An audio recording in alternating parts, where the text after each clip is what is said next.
தற்காப்பு. இதன் ஆசிரியர் ஆசூர் கா தங்கதாசன். என் வீட்டில் எப்பொழுதும் சண்டை சச்சரவு இல்லாமல் இருக்காது. எப்பொழுது பார்த்தாலும் சண்டை சண்டை ஓயா சண்டை. எலியும் புனியும் என்பார்களே, அதை போல என் தந்தையும் தாயும் இருந்தார்கள். என் தாயும் விட்டு கொடுக்க மாட்டார், என் தந்தையும் விட்டு கொடுக்க மாட்டார். வீட்டில் மட்டுமல்ல, ரோட்டிலும் காட்டிலும் மேட்டிலும் இந்த இடம்தான் என்பது இல்லை. எங்கு பேச ஆரம்பிக்கிறார்களோ அங்கு சண்டைதான். என் தாய்க்கும் 4 பேர் எதிரில் தன் கணவரை மட்டமாக பேசக்கூடாது என்பது தெரியாது. என் தந்தைக்கும் தன் மனைவியை தகாத வார்த்தைகளால் திட்டக்கூடாது என்பது தெரியாது. குடும்பம் என்பது ஒருத்தருக்கொருத்தர் விட்டு கொடுத்தால்தானே குடும்பம் ஒரு நல்ல பல்கலைக்கழகமாக இருக்க முடியும். நீ முந்தியா நான் முந்தியா என்றிருந்தால் இல்லறம் எப்படி நல்லறமாக இருக்கும்? குடும்ப தலைவிக்கு முக்கியமாக தேவைப்படுவது பொறுமை. அது என் தாயிடம் இல்லை. என் தந்தையிடமாவது இருக்க வேண்டும், அவருக்கும் இல்லை. இதை பார்த்தா எனக்கு வெறுப்பு தான் வரும். பெற்றவர்கள் எப்படி நடந்து கொள்கிறார்களோ அப்படித்தான் பிள்ளைகளும் நடந்து கொள்வார்கள். ஒரு மனிதன் நல்லவனாவதற்கும் கெட்டவனாவதற்கும் சூழ்நிலைகள் தானே காரணமாக அமைகின்றன. இது போன்ற சண்டைகளை பார்த்து வளரும் பிள்ளையின் எதிர்கால இல்லற வாழ்க்கை எப்படி நன்றாக அமைய முடியும்? பெற்றவர்களே இப்படி என்றால் நமக்கும் திருமணமானால் இப்படித்தான் இருக்குமோ? ஒவ்வொரு பிள்ளையும் தவறாக போவதற்கு பெற்றோர்களின் நடத்தை தானே காரணம் என்று பலவாறு மனதை போட்டு குழப்பிக்கொள்வேன். என் தாயாவது பரவாயில்லை, படிக்காதவர். ஆனால் என் தந்தை படித்தவர், உலக அனுபவம் உள்ளவர். அவரே இப்படி நடந்து கொள்வது எனக்கு வேதனையை தந்தது. பொருத்தமில்லாத ஜோடி. எப்படித்தான் இவர்களுக்கு திருமணம் செய்து வைத்தார்களோ எனக்கு தெரியவில்லை. எங்கள் ஊரில் உள்ள சிலர் வேண்டுமென்றே சண்டையை கிளப்பி விட்டுவிட்டு வேடிக்கை பார்ப்பார்கள். ஒரு குடும்பத்தில் சிறு புகைச்சல் இருந்தால் அதை இவர்கள் எப்படியாவது ஊதி ஊதி பற்ற வைத்து விடுவார்கள். அதில்தான் அவர்களுக்கு எத்தனை ஒரு மகிழ்ச்சி. என் பெற்றோர் மற்றவர்களின் கேலி சிரிப்பிற்காகவே வாழ்ந்து கொண்டிருப்பவர்கள். இவர்களுக்கு நான் ஏன் தான் பிறந்தேன் என்று நானும் நினைப்பதுண்டு. வழக்கம் போல அன்றும் சாதாரணமாக ஆரம்பித்த சண்டைதான் இது. வயலில் வேலை செய்யும் போது ஆரம்பித்தது.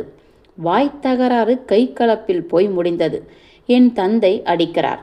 உடன் வேலை செய்பவர்கள் தடுத்து இருவரையும் சமாதானம் செய்கிறார்கள். என்ன கண்ணா, உங்கள் அப்பாவும் உங்கள் அம்மாவும் சண்டை போட்டுக்கிறாங்க, உழுது கொண்டிருக்கும் என்னிடம் சொன்னார் ஒரு பெண்மணி. அதை தான் தெரிஞ்ச கதையாச்சே அண்ணி.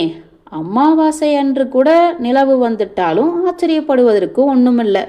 கீரியும் பாம்பும் ஒன்றா போகிறது கூட ஆச்சரியம் இல்லை. ஆனால் இவங்க சண்டை போடுக்காமல் இருக்கிறது தான் உலகத்தின் 8வது அதிசயம் என்றேன். போப்பா, போய் சமாதானம் செய்துட்டு வா என்றார் என்னோடு வேலை செய்பவர். நான் என்னத்தை சமாதானம் செய்கிறது, எப்படியாவது போகட்டும் என்றேன். பொதுவாக மனிதனுக்கு 6 அறிவை படைத்திருக்கிறான் கடவுள். ஆனால் என் தாய் தந்தைக்கு அது இல்லை. அவர்களை பொறுத்தவரை 6வது அறிவை அடகு வைத்து விட்டார்கள். அவர்கள் சண்டை போட்டு அடங்கி இரவு வீட்டுக்கு வந்தார்கள். நானும் வீட்டுக்கு வந்தேன். மீண்டும் வீட்டில் சண்டை ஆரம்பித்தது. எங்கள் அம்மா வாயில் வந்தபடி பேச இவருக்கும் ஆத்திரம் வர பெரிய ரகளையே நடந்தது. என் தந்தைக்கும் கோபம் வந்துவிட்டா கையில் கிடைக்கும் பொருளெல்லாம் கதாயுதமாகும். என் தந்தை மட்டுமல்ல, எனக்கு தெரிந்தவரை ஆண்கள் எல்லோரும் தன் வீரத்தை மனைவியிடம் மட்டுமே காட்டுவார்கள். இவர்கள் அல்லவா உண்மையான வீரர்கள். மனைவிமார்களும் கொடுப்பதை வாங்கி கொண்டு பதிலுக்கு 4 வார்த்தை பேசிவிடுவார்கள். அதை தவிர அவர்களால் வேற என்ன செய்ய முடியும்? அன்றும் அதே போல அடித்துவிட்டு தலைமுடிய 2 கைகளாலும் பிடித்து தர தர என்று இழுத்து வந்து மாட்டை அடிப்பது போல அடித்தார். என் தாய் அடியை பொறுக்க முடியாமல் என் தந்தையை நோக்கி கையை ஓங்கிவிட்டார். அவ்வளவுதான். என் தந்தைக்கு வந்தது பாரு ஆத்திரம். வீரம் பிறந்து விட்டது. கட்டி கட்டின புருஷனையே அடிக்க கை ஓங்கறியா என இஷ்டத்துக்கும் அடிக்க ஆரம்பித்து விட்டார். இதுவரை பொறுமையாக இருந்த என்னால் இனிமேலும் பொறுமையாக இருக்க முடியவில்லை. நான் ஓடிச் சென்று என் தந்தையை நோக்கி கை ஓங்கினேன். அவர் உடனே என் கையை ஒரு கையில் தடுத்து, பெத்த அப்பனையே அடிக்க வரையா என்று கூறிக்கொண்டே மறுக்கையால் எனது கன்னங்களில் மாறி மாறி அறைந்தார்.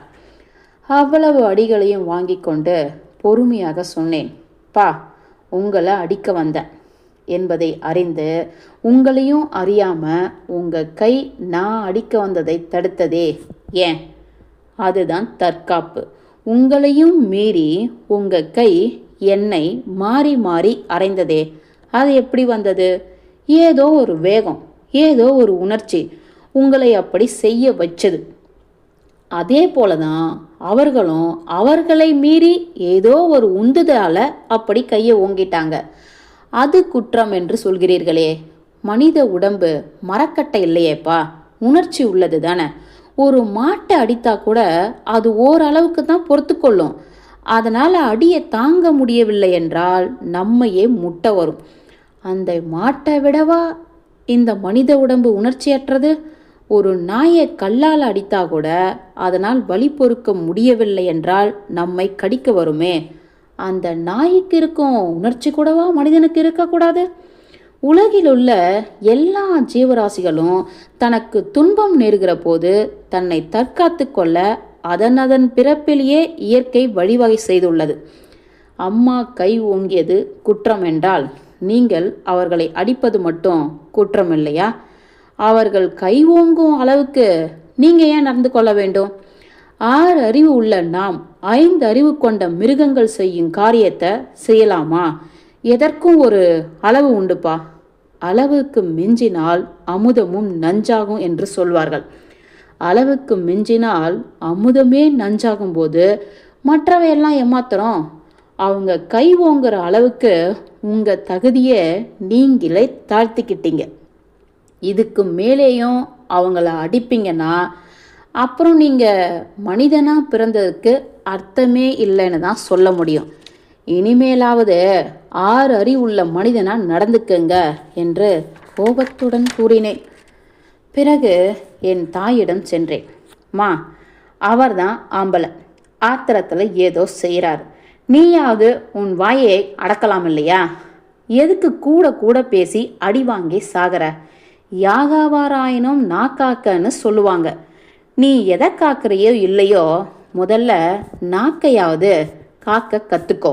இல்லைன்னா இதே மாதிரி தான் காலத்துக்கும் அடி வாங்கி சாக வேண்டியிருக்கும் என்றேன். இருவரும் சிலையாக நின்றனர். இங்கே பாருங்கம்மா, உங்கள் 2 பேர்கிட்டையும் மன்னிப்பு கேட்டுக்கிறேன். எனக்கு நீங்கள் தான் தெய்வம். பா, நான் உங்களை வேண்டுமென்றே அடிக்க வரலை. உங்கள் தவற உணர்த்த தான் அப்படி செஞ்சேன் என்று கூறினேன். தவறு உன் மேலே இல்லைப்பா, என் மேலே தான் என்று கூறி என்னை தழுவிக்கொண்டார். இனி எங்கள் வீடும் ஒரு நல்ல பல்கலைக்கழகமாக விளங்கக்கூடும் என்னும் நம்பிக்கை துளிர்விட்டது எனக்குள். முற்றும். தற்காப்பு. இதன் ஆசிரியர் ஆசூர் கா. தங்கதாசன். என் வீட்டில் எப்பொழுதும் சண்டை சச்சரவு இல்லாமல் இருக்காது. எப்பொழுது பார்த்தாலும் சண்டை சண்டை ஓயா சண்டை. எலியும் பூனையும் என்பார்களே, அதை போல என் தந்தையும் தாயும் இருந்தார்கள். என் தாயும் விட்டு கொடுக்க மாட்டார், என் தந்தையும் விட்டு கொடுக்க மாட்டார். வீட்டில் மட்டுமல்ல, ரோட்டிலும் காட்டிலும் மேட்டிலும் இந்த இடம்தான் என்பது இல்லை. எங்கு பேச ஆரம்பிக்கிறார்களோ அங்கு சண்டைதான். என் தாய்க்கும் 4 பேர் எதிரில் தன் கணவரை மட்டமாக பேசக்கூடாது என்பது தெரியாது. என் தந்தைக்கும் தன் மனைவியை தகாத வார்த்தைகளால் திட்டக்கூடாது என்பது தெரியாது. குடும்பம் என்பது ஒருத்தருக்கொருத்தர் விட்டு கொடுத்தால்தானே குடும்பம் ஒரு நல்ல பல்கலைக்கழகமாக இருக்க முடியும். நீ முந்தியா நான்